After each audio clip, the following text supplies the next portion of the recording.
Good day mga ka-sports natin dyan. Battle for gold nga tayo sa laban ng Creamline Cool Smashers kontra sa Petrogas Angels. Set 1 pa lamang para sa finals game 1. Talagang mainit na ang Petrogas Angels. Kitang-kita nga natin na talagang porsigido ang Petrogas Angels na pataubin ang defending champion Creamline Cool Smashers, kung saan nga ay talagang nakaungos na nga ang nasabi nating Petrogas Angels ng 4 na puntos dito sa set 1 bago magtapos ang first technical timeout. Coach Sherwin Meneses mukhang maaga-aga ngang magbabalasa ng mga players dahil nga sa kalamangan ng Angels. Petrogas Angels talagang porsigidong manalo nga.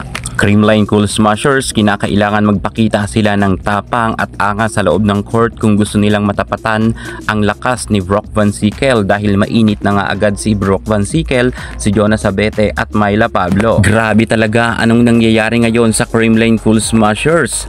5-15 nga ang scores at bago magtapos ang second technical timeout, nagkaroon lamang ng 7 puntos ang Creamline Cool Smashers.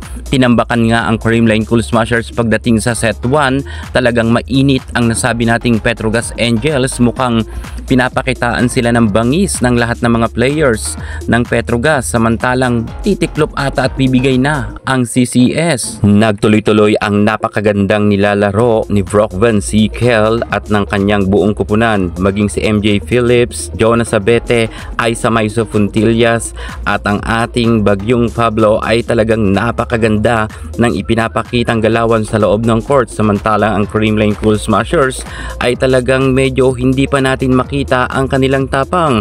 Coach Carlos nakakaisang score pa lang, samantalang nagbalasa na nga si Coach Sherwin Meneses at pinasok na si Michelle Gumabaw at ipinasok na nga rin ang ating nag-iisang Darna Gemma Galanza, pero sa tingin ko hindi pa masyado okay itong si Gemma Galanza, pero maganda rin dahil nakakatulong nga siya sa likuran dahil magaling nga siya sa floor defense. Pero syempre alam natin na nagkaroon pa lang ng minor injury itong si Gemma Galanza, kung kaya hindi pa rin siya makahataw ng gusto.